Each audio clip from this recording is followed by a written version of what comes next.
Hi guys, it's Shane again, and we're going to continue our tour of the English-speaking world, but this time we're going to take that little bit of an extra stopover in South Africa.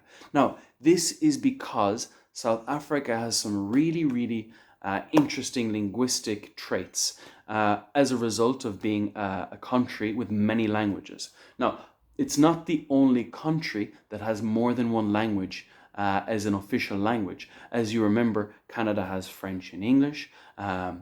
New Zealand has Maori and English, and for example, Ireland has Irish and English. Okay, so as a result of those other languages, the slang can be can sound quite unusual, and especially it is the case in South Africa. For example, Achman. This is Afrikaans for oh man, Achman. All right, and it's like something that you might say if you're surprised, or if you have, a big statement, say, Achman, he never stops talking. All right. The next one is Ikona. It's from Zulu, and it's an expression of shock. It's like, no way. It's like saying, no way, not in my life, not in your life. Okay. Ikona, why did she do that? All right. So, Ikona and Achman. How about bliksem? Bliksem somebody is to hit them. It's like, that guy won't shut up. I'm going to give him a bliksem, or I'm going to bliksem. All right? It's a verb, not to give him bliksem, but to bliksem is to hit them. Now, if it's very cold in Afrikaans and in Netherlands as well, it's bitter koud. It's bitter cold. It's bitter koud.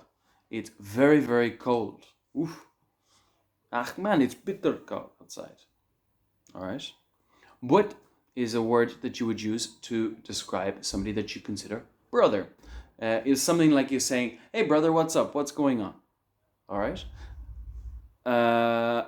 You've also got a shorter version. Bra, bru. Those two, bra or bru, are ways of saying the same thing. It's like a term for a friend. Hey bro, how's everything going? All right. Quite good, no? Now, if you're hungry, and you know as me, I'm always hungry, we like to get some chow. All right. We like some chow, or we like to eat. We like some food. All right. So we're going to get some chow and chow down. Now, if some of your friends are acting like an idiot, for example, you might call them a dumb cup. Dumb cup. Cup being head, and dumb is stupid. Stupid head. Dumb cup. Now, if somebody is saying something very stressful and you're just thinking, ooh, aish. All right. E-I-S-H. Aish. This comes from Khoi, which is another language of the South African languages. Now, I could be considered in the Nguni tribe as a fundi. Now, the fundi is the expert or the teacher. I'm no expert, but I am a teacher, so maybe I can teach you something as your fundi. All right. I think I'm going to leave it there for today because there are lists and lists of unusual words that you can use in the South African language. South African languages, sorry, and South African slang is what I meant to say.